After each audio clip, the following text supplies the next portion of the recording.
मी काही दिवसांपूर्वी पत्रकार परिषद घेऊन हे स्पष्ट केलं होतं की हो, प्रीतमताईंचं नाव मीडियामधून चाललं होतं आणि त्यांच्याबद्दल आम्ही कुठेही मंत्रिपदाची मागणी केलेली नव्हती आणि त्यांना नाही मिळालं तर आमच्या नाराज होण्याचा विषय येत नाही, कारण आमची मागणीच नव्हती.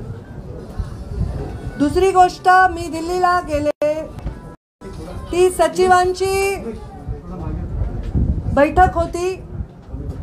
इथे मी पत्रकार परिषद घेऊन स्पष्ट भूमिका मांडल्यानंतरही कार्यकर्त्यांमध्ये प्रचंड रोष होता. त्यांनी राजीनामे द्यायला सुरुवात केली होती. मी दिल्लीला गेले, ती सचिवांची बैठक होती. त्या सचिवांच्या बैठकीमध्ये संघटनेचा विषय होता.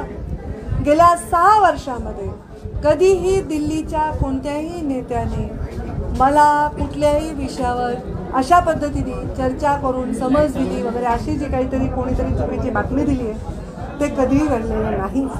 आमची प्रधानमंत्री नरेंद्र मोदींवर अत्यंत सुंदर बैठक पार पडली, अत्यंत इंटरॅक्टिव्ह बैठक पाडली आणि ती 100% संघटनेला समर्पित बैठक होती.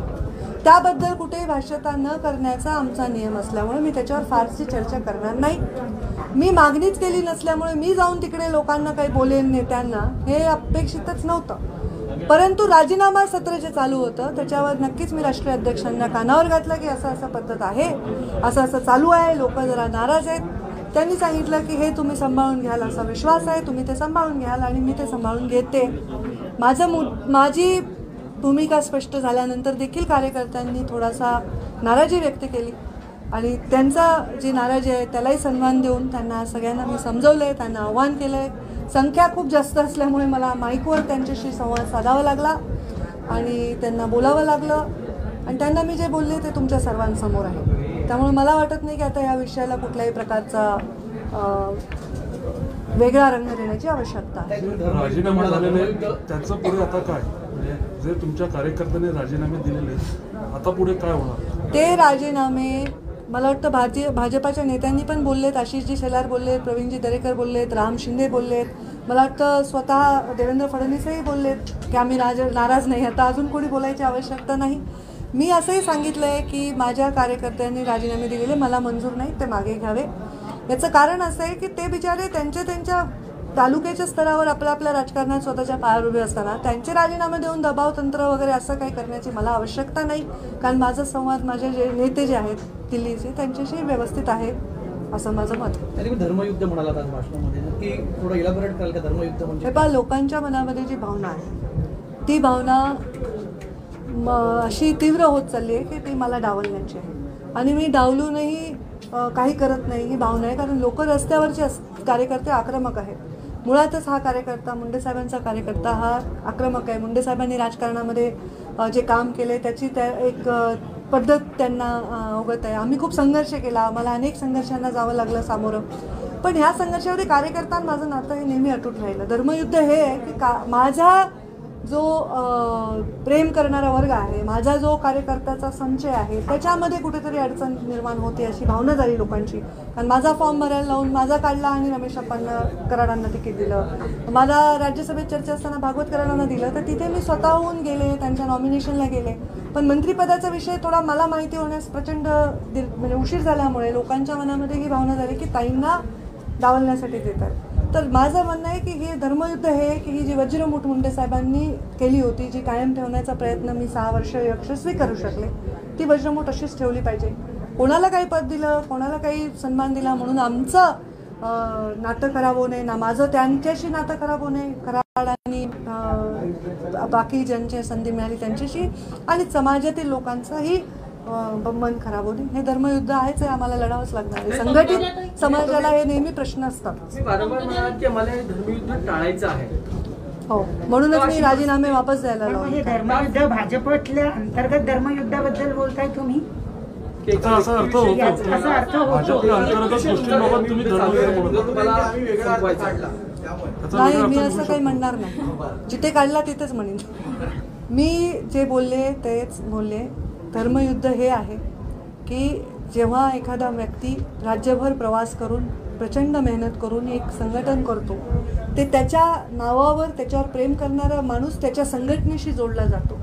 त्याचा आणि संघटनेमध्ये विसंवाद असणं, आपल्या नेत्याला संघटनेमध्ये स्थान नाही अशा प्रकारची भावना विनाकारण मनामध्ये कार्यकर्त्यांच्या निर्माण होणारे निर्णय होणं, ह्याच्यामुळे एक प्रसंग मनामध्ये होतो. धर्मयुद्ध म्हणजे काय, तर आपल्या विचारांशी असलेला, आपल्या समर्पित संस्कारांशी असलेला हा संघर्ष आहे.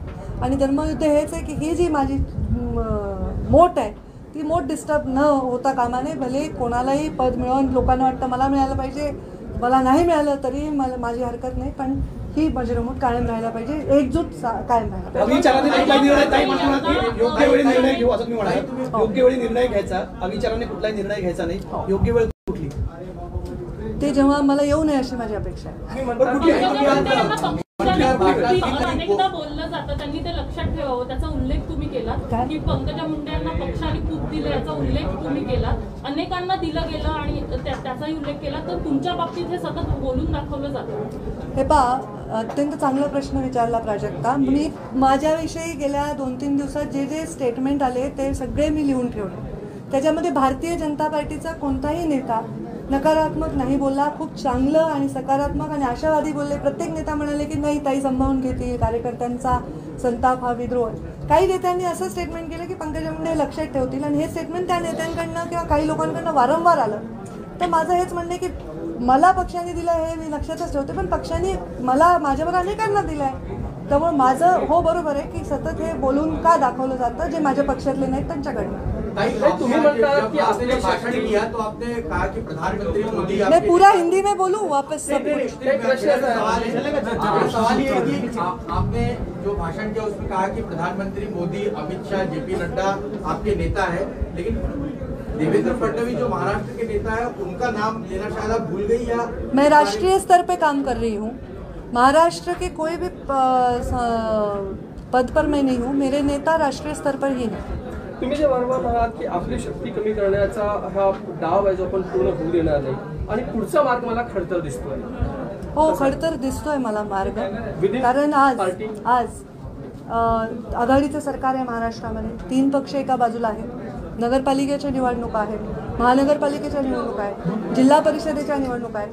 त्यामध्ये जर माझा कार्यकर्ता अगतिक असेल, माझा म्हणजे माझ्यामुळे माझ्या पक्षाशी जोडलेला आणि पक्षामुळे माझ्याशी जोडलेला, या दोन्हीही कार्यकर्ते जर अगतिक असतील तर ते खडतरच मार्गाकडे जाणारी दिशा आहे. आणि ते होऊ नये, त्यांनी शांत राहावं, त्यांनी संयमाने राहावं, त्यांनी स्वतःच्या मजबूतीने राहावं, ही माझी अपेक्षा आहे. डोळे चोळून बघा, एकदा तुम्ही उल्लेख केलेला आहे. कोणतं दृश्य वारंवार तुमच्या समोर येतं आणि ते डोळे कोणतं दृश्य नाही, एखादं दृश्य जेव्हा आपल्याला अस्पष्ट दिसत असतं तेव्हा आपल्याला आपण एकदा डोळे चोळून बघतो की ते खरंच अस्पष्ट आहे का स्पष्ट आहे. तर मी आत्ता डोळे चोळून बघितले की हे जे झालंय हे म्हणजे असं कुठल्याही चुकीच्या भावनांनी नाही झालंय.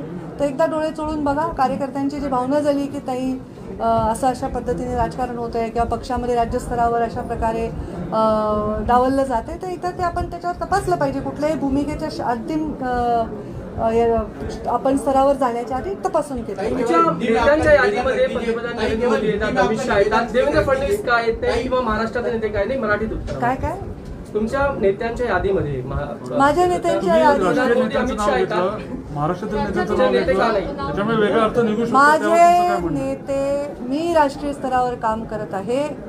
माझे नेते नरेंद्र मोदी, JP नड्डा आणि अमित शहा आहेत, हे मी म्हटले. आणि ह्याच्यामध्ये मी राष्ट्रीय स्तरावरचे आहे, ते माझे नेते आहेत. मी राष्ट्रीय स्तरावर काम करते, मी त्यांच्या नेतृत्वाखाली काम करते, आणि हे मी परत सांगते. त्यामुळे इथे विषयच येत नाही कुठलंही नाव का नाही घेतलं याचा.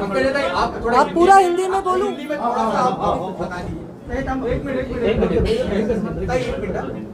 एक मिनिट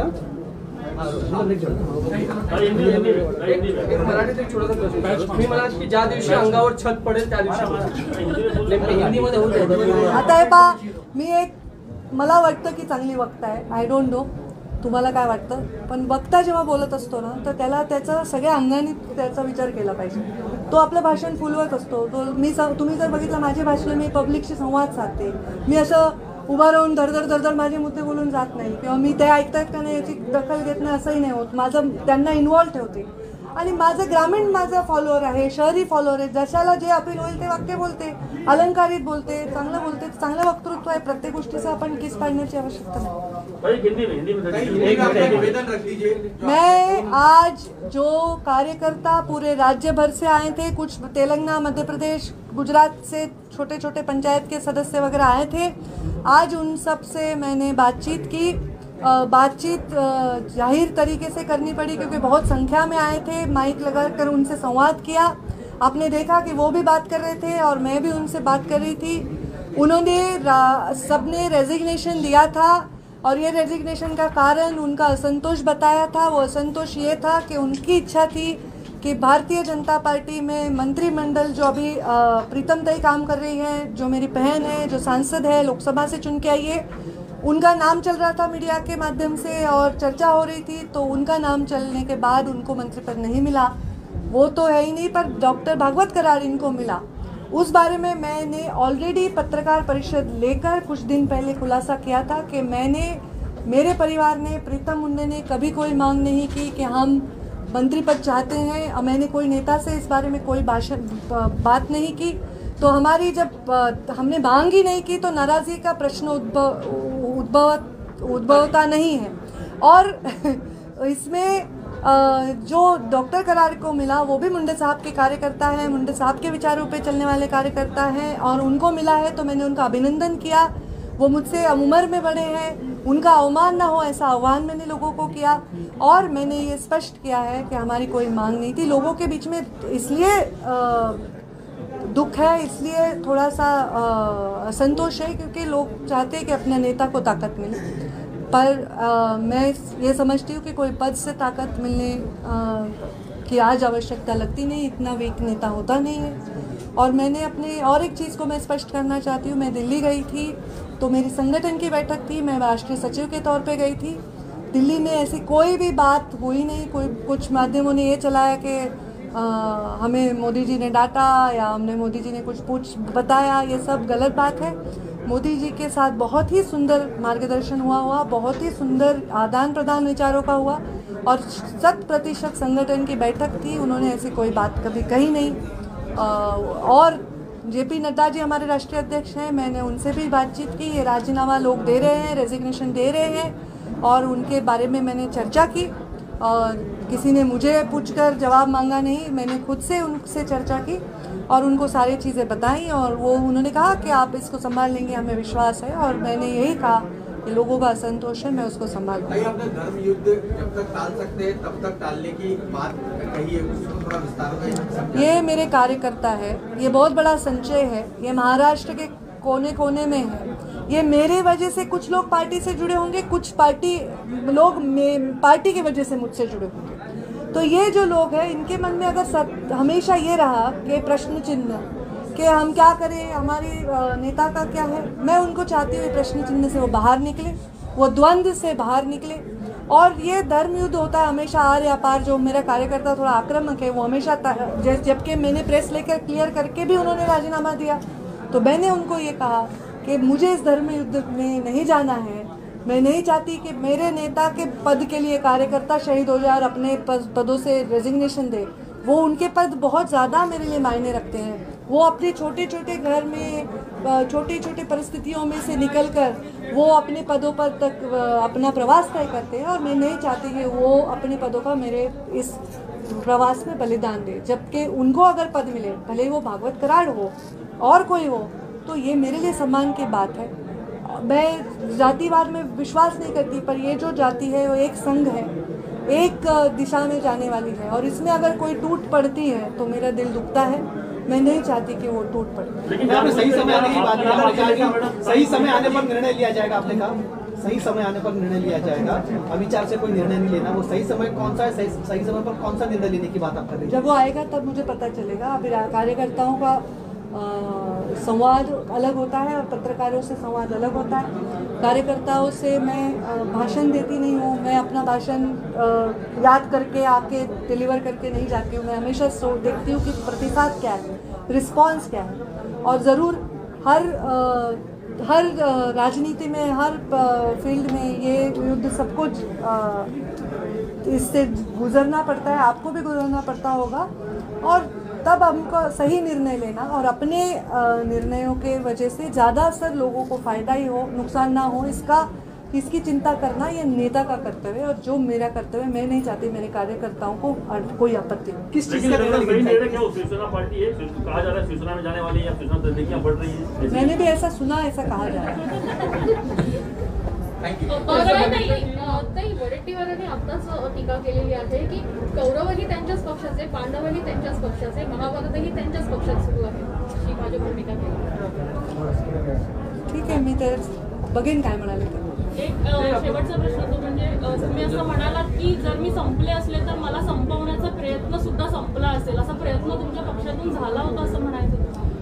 हे पहा, मला सतत संघर्ष माझ्या वाट्याला आलेला आहे आणि आता माझा कार्यकर्ता जो दुखावला गेला आहे तेव्हा मी अत्यंत मोकळी व्यक्त झाली आणि मला असं वाटतं की ह्या सगळ्या गोष्टींची सगळ्या पद्धतीने सर्वांना आम्हाला माहिती आहे की कसं आहे महाराष्ट्राचं राजकारण, कसं आहे महाराष्ट्राचा पॅटर्न, ह्या सगळ्या गोष्टींना सांभाळून घेऊनही राजकारण करता येतं. उदाहरणार्थ जेव्हा डॉक्टर भागवतकरांना राज्यसभा द्यायची होती तेव्हा मी त्यांचं नॉमिनेशन करायला गेले होते.